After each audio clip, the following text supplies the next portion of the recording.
Magugulat ka kapag sinasabi ko sa iyo na kahit nasa bingit na ng kamatayan ng isang tao, maaaring gamitin ng Diyos ang isang simpleng panalangin para iligtas siya. At ang mas nakakagulat po dito, hindi pare ang nagdasal, hindi exorcist, hindi po sikat na preacher. Isang ordinaryong tao lang na nagdasal po ng isang Hail Mary. At ayon po sa patotoo, ginamit iyon po ng Diyos para baguhin ang buhay ng isang taong mamamatay na sana. Isang araw po nagja-jogging po si John Petrovich sa lugar na hindi niya madalas pinupuntahan. Habang tumatakbo po may nakita siyang ambulance sa isang bahay. Hindi po niya kilala ang pamilya, hindi po niya alam ang mga nangyari, at pwede namang dumiretso na lang siya. Pero ginawa niya pong isang bagay na itinuro po sa kanya mula pagkabata. Nag-sign of the cross siya at nagdasal ng isang Hail Mary para sa kung sino man ang nasa loob. At pagkatapos po nito, tumuloy lang siya sa pagtakbo. Wala siyang inasahan, wala siyang naramdamang kakaiba. Pero magkalipas po ang isang linggo, may babaeng tumawag sa kanya habang nagja-jogging siya ulit. At sinabi ng babae, "You save my life." Nagulat po si John, hindi po niya kilala ang babae at sinabi po ng babae na noong nasa ambulance ako, mamamatay na sana ako. Then Jesus appeared to me at sa kamay ni Jesus nakita ko ang mukha mo. Sinabi ni Jesus, mamamatay ka na sana. Pero dahil sa panalangin ng lalaking ito, mabubuhay ka. You see, isang simpleng Hail Mary lang po, isang maikling dasal pero ginamit po ng Diyos para sa himala. Bakit po makapangyarihan ang isang panalangin ito? Well, ito po kasi ang maraming tanong at madalas po talaga na hindi naiintindihan. Paano posible na ang isang simpleng dasal lang tapos may nangyaring himala na? Maraming tao po ngayon ang minamaliit ang panalangin na ito. Dahil simple lang, walang dramatic effect, walang instant na nakikita, walang paiyak-iyak, walang pasigaw-sigaw. Pero sa Biblia po paulit-ulit po na ipinapakita na ginagamit ng Diyos ang panalangin para kumilos sa buhay ng tao. In James chapter 5 verse 16 sinasabi po dito, "The prayer of a righteous person is powerful and effective." Himay-himayin po natin ito. Hindi po sinabi ng Biblia na ang prayer ay simbolo lang, pampalubag loob lang, walang epekto. Ang sinabi po, powerful and effective. Ibig sabihin po nito may totoong epekto talaga ang panalangin. Bakit makapangyarihan pong panalangin? Hindi po dahil magical ang words. Hindi po dahil sa formula. Ang prayer po ay makapangyarihan dahil connection ito sa Diyos.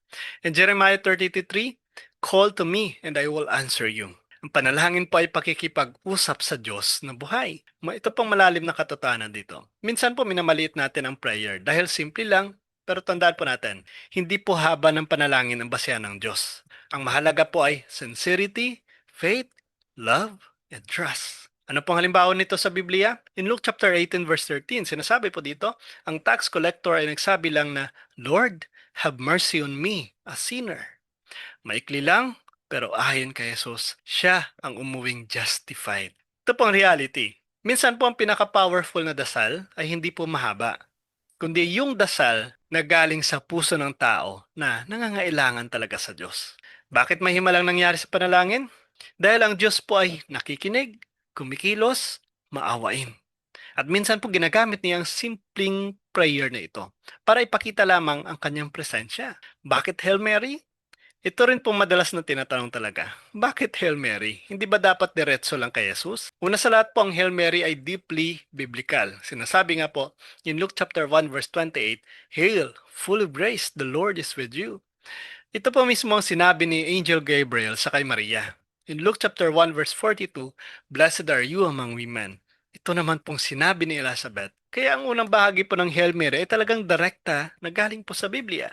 Ano pong malalim na katotohanan dito? Kapag nagdadasal ka ng Hail Mary, inuulit mo ang salitang sinabi ng anghel, sinabi sa Biblia, bahagi ng kasulatan. Hindi po ito imbento lang. No, of course, hindi naman lahat po ay sumasang-ayon dito, lalong-lalo na po sa mga kapatid natin na talagang ayaw sa ating pananampalataya. Na madalas sa argumento nila, vain repetition yan. Pero kakuyers, hindi po lahat ng repetition ay vain. In Revelation 4 verse 8, sinasabi rin po, "Holy, holy, holy." Repetition din po ito. Pero hindi po minamali ng Diyos. Paulit-ulit po ito ng panalangin sa langit. Ang problema po kasi hindi repetition, kundi repetition na walang puso.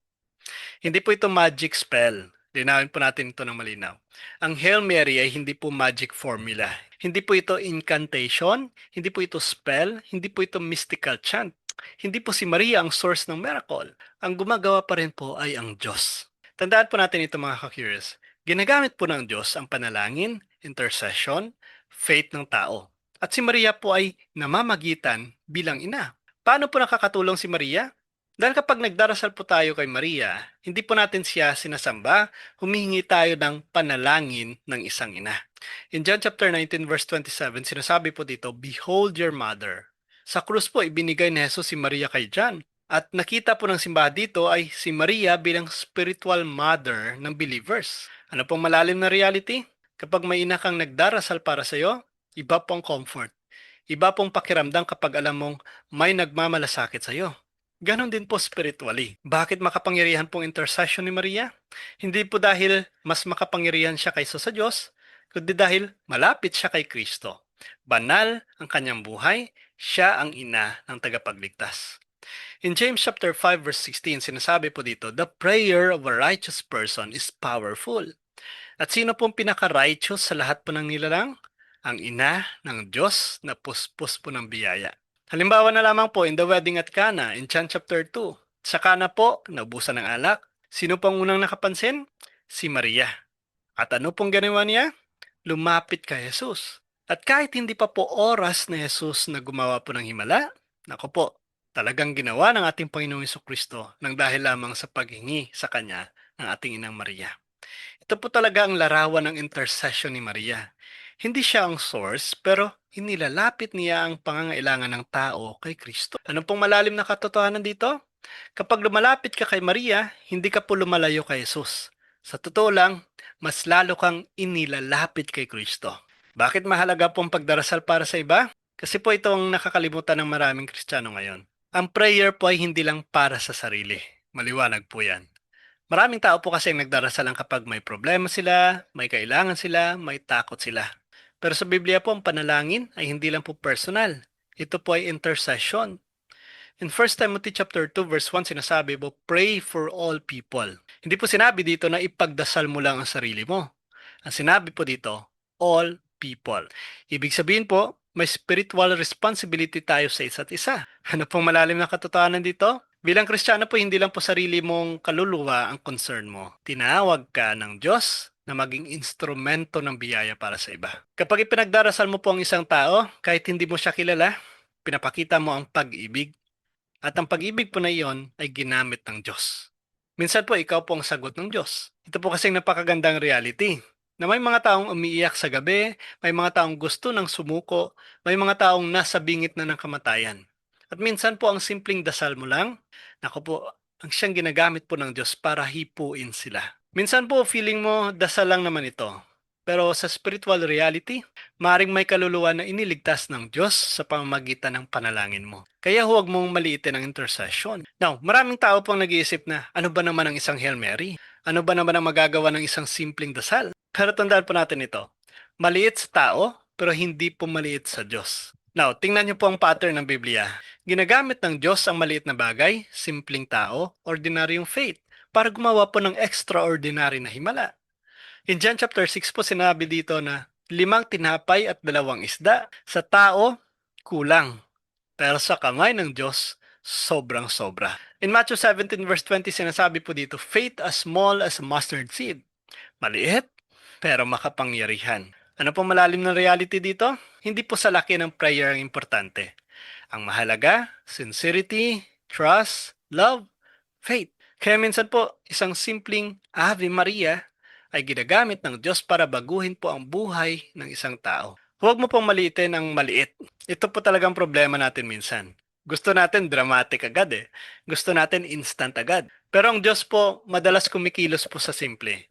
Isang simpleng dasal, isang simpleng act of love, isang simpleng Hail Mary, at ginagamit niya iyon para sa eternity. Ang tunay po talaga na kapangyarihan ay nasa Diyos. Linawin natin ito ng malinaw talaga. Hindi po si John ang nagligtas.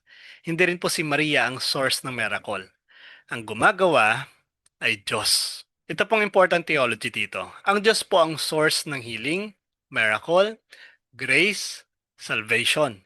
Pero pinipili niyang gamitin ang simpleng tao, simpleng prayer, simple faith. Bakit? Dahil gusto niya po ipakita na kahit ordinaryong tao, pwedeng maging instrumento ng biyaya. Tingnan niyo po itong biblical pattern. Ginagamit ng Diyos si Moses, si David, ang apostles, ordinary fisherman. Hindi po dahil perfect sila, kundi dahil available sila. Kaya huwag mo pong sabihin na wala namang epekto ang dasal ko. Dahil hindi mo po alam kung ano ang ginagawa ng Diyos behind the scenes. Kaya magtiwala ka lang. Now, simula po ngayon kapag may nakita kang ambulance, mga siren, taong nahihirapan, taong umiyak, huminto ka sandali. Kahit ilang segundo lang. At magdasal ka. Kahit isang Hail Mary lang. Bakit? Dahil hindi mo pa alam kung sino po ang gustong hipuin ng Diyos sa pamagitan mo. Maaring isang buhay, isang pamilya, isang kaluluwa. Ang hinihintay lang po niya ay simpleng panalangin mo. Kaya ka-Curious, ang mundo po ngayon talaga ay puno po ng matakot, ng sakit, ng anxiety, ng hopelessness. Pero hindi po nawawala ang kapangyarihan ng panalangin. Hindi po nawawala ang awa ng Diyos. At hindi po nawawala ang kakayahan niyang gamitin ang isang simpleng tao para sa extraordinary na biyaya. Kung ginagamit ng Diyos ang isang simpleng Hail Mary, gaano pa kaya ang magagawa niya sa pusong tunay na nagtitiwala? Huwag mo pamaliitin ng simpleng dasal. Dahil minsan, iyon po ang himalang hinihintay po ng isang tao. Maaring hindi mo makita agad ang epekto ng panalangin mo, pero sa langit po, walang dasal na nasasayang. Kung sangayon po kayo sa video na ito, please comment down below. Mary, Help of Christians, pray for us. Press like and share at supportahan po natin ang ating YouTube channel. Ang link po ay nasa description. God bless po sa ating lahat sa ngalan ng Ama, ng Anak at ng Espiritu Santo. Amen.